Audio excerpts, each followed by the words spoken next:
and welcome back to the Two Broke Gamers podcast.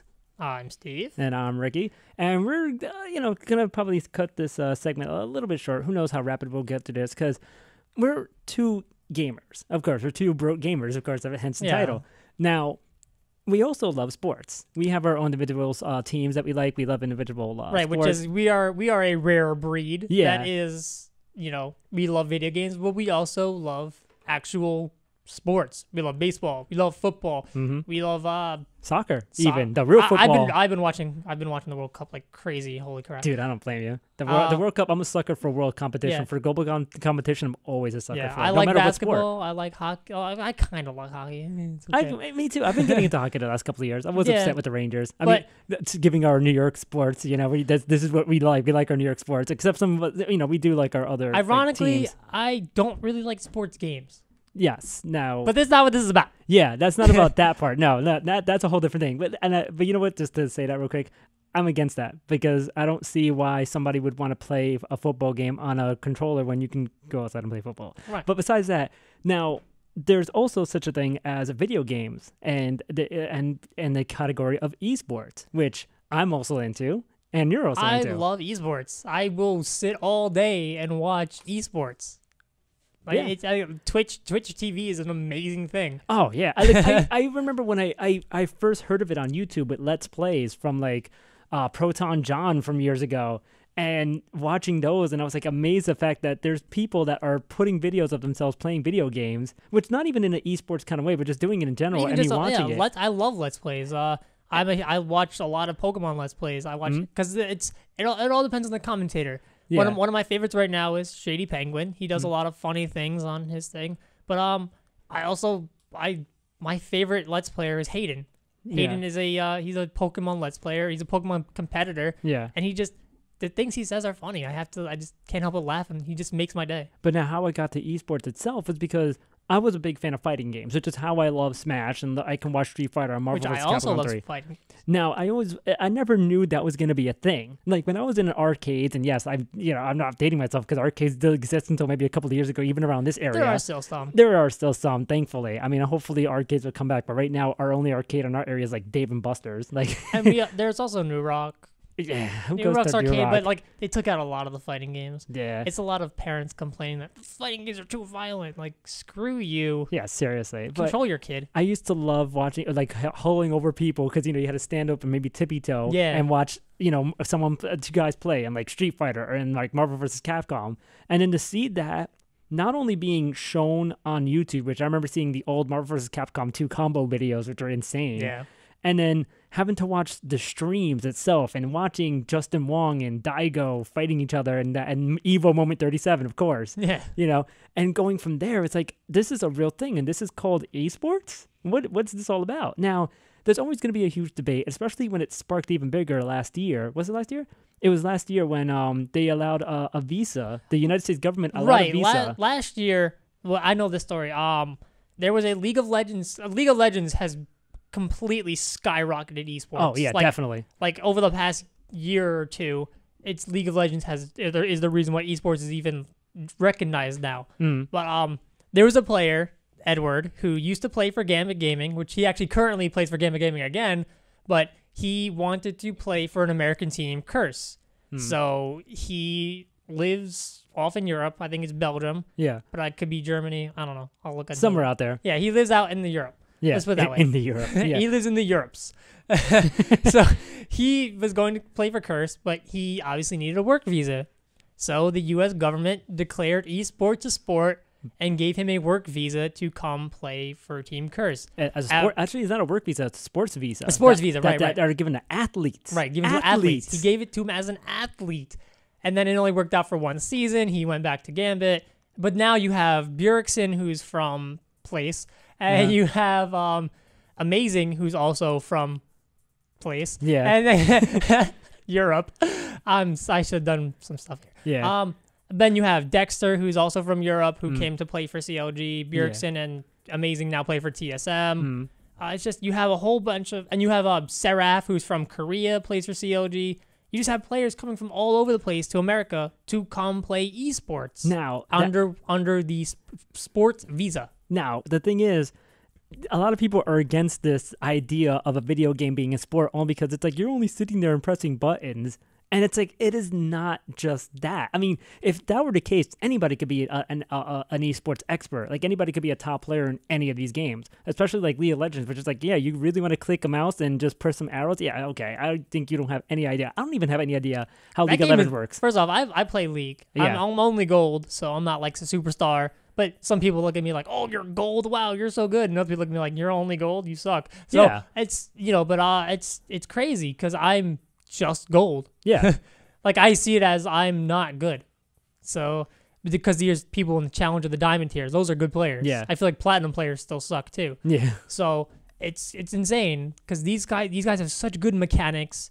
They have such good mentality. They just know what's going on. If they make the simplest mistake, they can lose the game instantly. Now, not only that, they also, I believe it was League of Legends that took over the Staples Center in Los Angeles. Right, and they sold out the Staples Center for the championship. In a record time, like about 5 minutes. I mean, the guy who organized it is trying to downplay it and said, it wasn't really 5 minutes, but it was 5 minutes. Yeah. Now, the thing is that story got so big, and the fact that like a ton of people from I don't even know if they were exclusively from the LA area or if they came from all over the United States. They came from all over the place. I can only assume they did. They even came, like, people from Europe bought tickets to fly into LA to watch this. Now, and that's the thing too. Now, it got so big to a point that HBO's Real Sports had to cover that story because how could they not? This is a big event. They talked to Dignitas' former player who now coached Scara, and Scara was like, "This is a lot bigger than any of us. Like, this is huge." Yeah, and meanwhile, MLG's been in existence since 2002, and I believe 2002.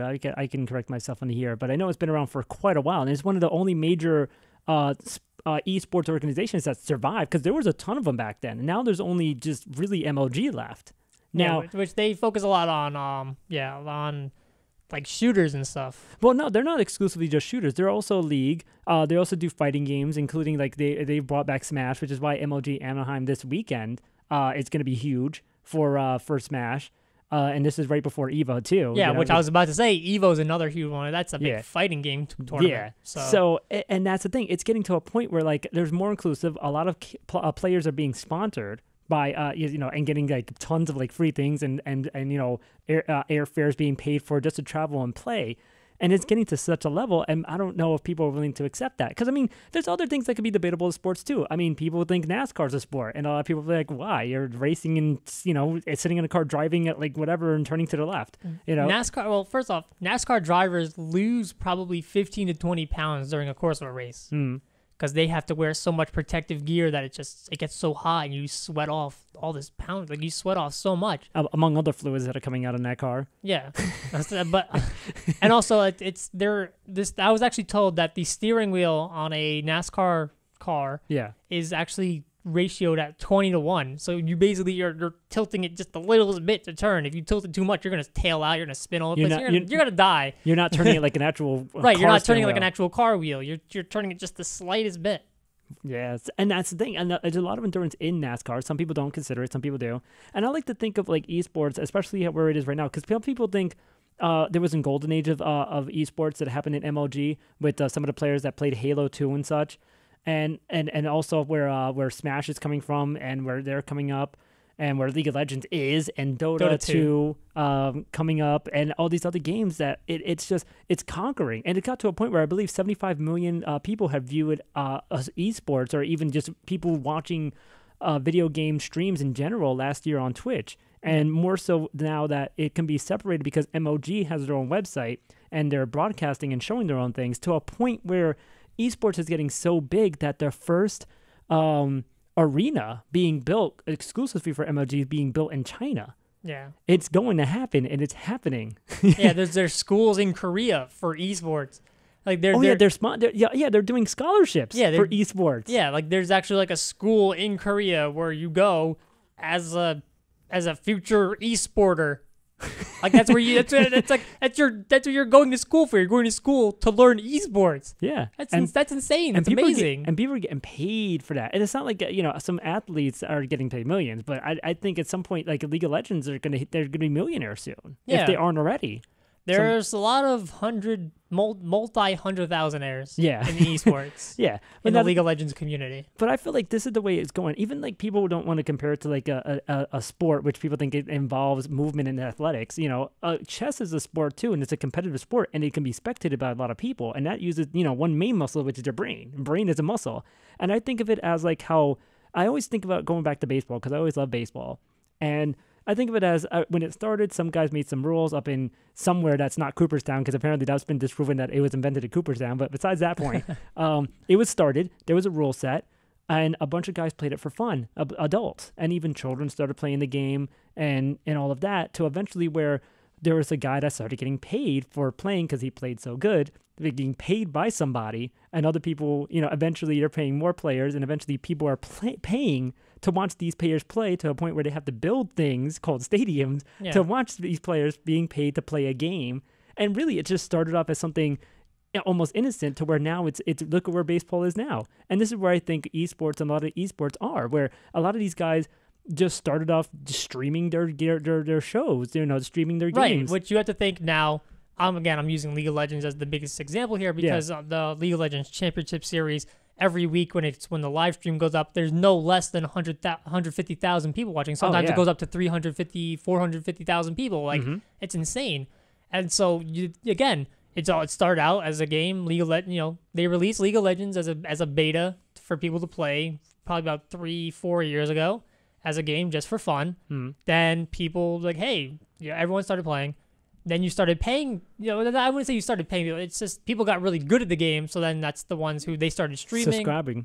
Right, that's subscribing on Twitch. But these people started playing really well. So they started streaming because like, hey, look, if you want to learn how to play the game, if you're struggling, watch me play and you can learn how to play better.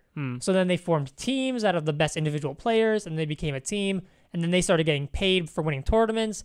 And now people are paying to watch them play. So now they're building arenas. Sounds a lot like baseball. Yeah, that's the thing. And other sports, you have to think started off that as well.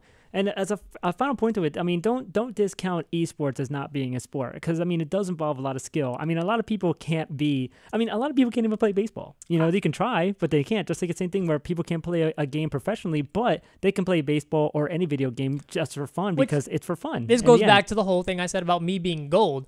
I don't have the mechanical League of Legends skills to be any higher than gold. I play the game. I know the game inside and out. I know how to be better. I just physically don't have the mechanics to react fast enough to certain situations where we lose a fight because I couldn't shield, because I play support. I'm a support main. I can't shield my carry fast enough because I don't have the mechanical skills, where these guys, they're on the dot. They do it before you throw the hook out as stretch. They have the Morgana shield on their AD carry to protect them. It's insane.